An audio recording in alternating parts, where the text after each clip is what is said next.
E ainda falando de economia, olha só, a revista The Economist usou o Brasil de alerta para a economia de países ricos. Em um artigo publicado nesta quinta-feira, o veículo afirma que o mundo rico deveria temer a brasileirização, ou seja, um cenário em que juros elevados tornam a dívida pública cada vez mais difícil de administrar. Converso sobre isso ao vivo com o economista Cláudio Freystack, ex-economista do Banco Mundial. Obrigado, Cláudio, pela presença aqui. Boa noite. Boa noite, é um prazer estar aqui com vocês. São corretas, Cláudio, na sua opinião, essas críticas feitas pela The Economist ou não? Foram muito duras? Qual a sua opinião? Olha, eu acho que certamente procedem no seguinte sentido. Nós temos o que nós denominamos, muitos economistas denominam, né, de um equilíbrio ruim, um equilíbrio econômico ruim no nosso país. Em que sentido? Basicamente, que não há no orçamento, e o orçamento é a peça fundamental numa democracia, que não há consenso suficiente, convergência suficiente para os objetivos de médio e longo prazo desse orçamento, dos recursos que são arrecadados pelo país, né, de todos os brasileiros, com que objetivo, afinal de contas, esses recursos vão ser alocados, vão ser distribuídos entre os diferentes programas, etc. E, inversamente, o que existe, sim, é uma captura desses recursos consideráveis da população como um todo, por grupos de interesse.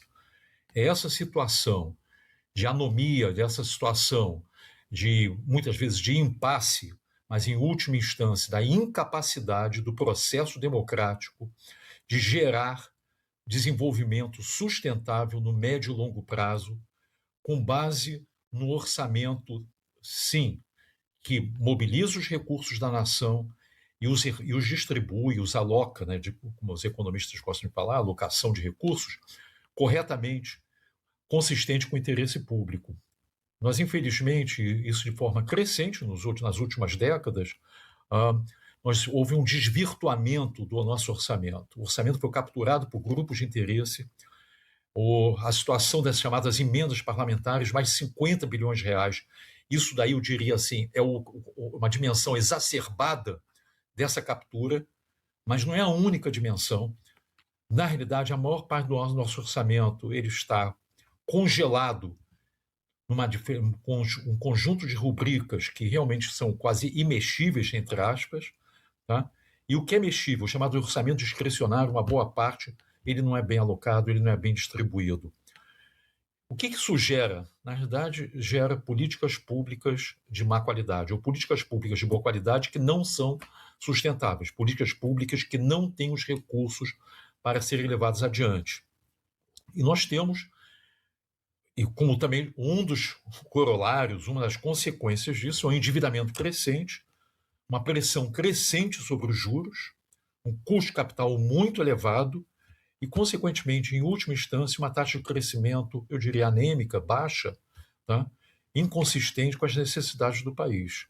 Essa é a chamada brasileirização, ou o nome que o Economist queira dar, mas, na realidade, é uma situação em que o processo democrático, não é só aqui no Brasil, nós estamos observando isso em outros países, como a França, por exemplo, em que o processo democrático ele não consegue dirimir de uma forma adequada os conflitos entre classes, entre grupos, entre regiões, e isso acaba se espelhando no orçamento, nos impasses orçamentários e na má alocação de recursos do orçamento.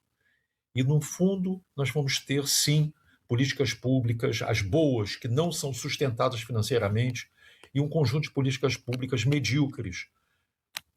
A exemplo, por exemplo, desperdício enorme que nós estamos observando, todos nós brasileiros estamos observando, por exemplo, na distribuição das emendas parlamentares. Esse é apenas um dos exemplos, mas talvez seja o exemplo mais óbvio de como o desperdício de recursos acontece no nosso país. Enfim, essa é uma interpretação possível da matéria do Economist, né? Agora, Cláudio, um dos focos da crítica é a taxa de juros, né? Os juros elevados do Brasil. E aí, qual seria a lição de casa? O que é que precisa ser feito para que o país consiga, de fato, reduzir essa taxa de juros, que está muito alta? Tudo indica que agora vai ser cortada em março, na próxima reunião do Copom do Banco Central, mas deve ser um corte ainda quase insignificante, 0,25%, do ponto de vista da atividade econômica, muda muito pouco. O que é que teria que ser feito para uma queda mais relevante dos juros? Será que é atacar justamente esse problema das contas públicas, a política fiscal do governo? Olha, essa é uma excelente pergunta. Eu acho que não há uma única resposta entre os economistas, as pessoas que olham seriamente para a questão dos juros. Acho que, em primeiro lugar, eu acho que nós temos que olhar um pouco o nosso histórico, né? Nós temos memória inflacionária, nós tivemos uma inflação, uma hiperinflação, não são tantos anos atrás, né? Nós tivemos uma hiperinflação no início dos anos 90, mas vimos com um processo inflacionário insidioso desde os anos 70. Isso quer dizer que nós temos uma memória inflacionária. Nós temos uma economia ainda indexada, muitas economias não são, a nossa economia continua indexada. Nós temos contas públicas, eu diria, fragilizadas, mas se eu tivesse que assignar, que pudesse apontar, se fosse possível apontar por um culpado principal, digamos assim, eu diria que sim, é o desarranjo fiscal. É o fato que nós não temos um quadro fiscal sustentável e a insustentabilidade desse quadro fiscal se espelha numa dívida pública crescente, a relação de dívida-PIB, ela está aumentando. Nesses últimos anos, nos últimos 4 anos, irão aumentar cerca de 10% a 11% do PIB, talvez chegue a 12% do PIB, nós vamos ver o que vai acontecer ao final desse ano de 2026.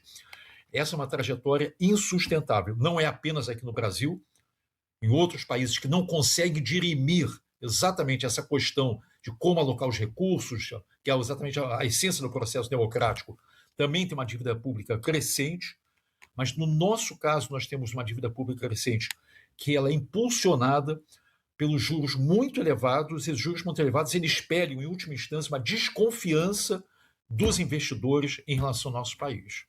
E, ao mesmo tempo, a incapacidade do governo, do Congresso, do Judiciário, aí são os 3 poderes, em última instância, todos nós, da sociedade, de conseguir organizar as nossas contas públicas de tal maneira que nós não tenhamos um déficit que nós temos significativo, não só o déficit primário, né, mas como o déficit nominal, quando você incorpora os juros que nós pagamos, que são muito elevados. Mas não há solução mágica, não é simplesmente dizer o seguinte, então não vou pagar os juros, se eu vou dar um calote. Nós experimentamos isso. O preço de dar um calote nós pagamos até hoje, pela incerteza, pela desconfiança dos investidores. Enfim, isso não é uma solução. A solução é nós fazermos o dever de casa. É nós arrecadarmos, nós já estamos arrecadando muito para um país de classe média, né? De renda média, ou renda média alta, de acordo com a classificação do Banco Mundial. Então, nós já estamos no limite da arrecadação. Então, o que nós temos que fazer, sim, é uma reforma dos gastos do Estado brasileiro, em todas as instâncias, não é apenas da União, é dos estados e dos municípios. E, certamente, uma reorganização, reestruturação das dívidas estaduais, como está sendo agora proposto, e não mais do que proposto, que os estados estão aderindo, enfim, não adianta. Isso daí realmente, eu diria assim, é um incentivo adicional a gastos irresponsáveis pelos estados e, em última instância, pelos municípios, e, na realidade, reflete também um certo nível de irresponsabilidade fiscal da própria União. Então, sim, se eu tivesse que assignar um culpado, mas obviamente há muitos, não é apenas um, mas o culpado principal pela situação de uma pressão de juros muito elevados no país, eu diria o seguinte, é o descalabro fiscal, é a irresponsabilidade fiscal, é a desorganização das contas públicas. E, Cláudio, como é que hoje os investidores estrangeiros olham para o Brasil? Aliás, essa reportagem da Economist é importante também por isso, né? Porque é uma publicação muito importante no segmento econômico e aí aponta o Brasil dessa maneira, né? Como um país, como um risco a ser evitado, né? Como um mau exemplo, digamos assim. Como é que está a avaliação estrangeira hoje sobre o país? Os investidores veem o Brasil como um porto seguro ou não? Pelo contrário, qual a visão que se tem? Olha, eu acho que primeiro é o seguinte, existem investidores e investidores, né? Os investidores de curto prazo, curto e médio prazo, aqueles que investem, por exemplo, em bolsa de valores, nós temos hoje um volume enorme de estrangeiros entrando na bolsa, impulsionando o índice, o Ibovespa, tá? Está chegando a níveis recordes. Isso é fundamentalmente por quê? De onde está vindo essa enxurrada de recursos? Em última instância, é que os investidores olham e fazem uma seguinte conta. Eles, bem, comparado com outros países, o Brasil está relativamente bem. Eu vou apostar no país pelo menos nos próximos 1, 2 ou 3 anos. Se você olhar, por outro lado, investidores de longo prazo, investidores na área de infraestrutura e outros segmentos de longo prazo, a aposta ainda é muito limitada.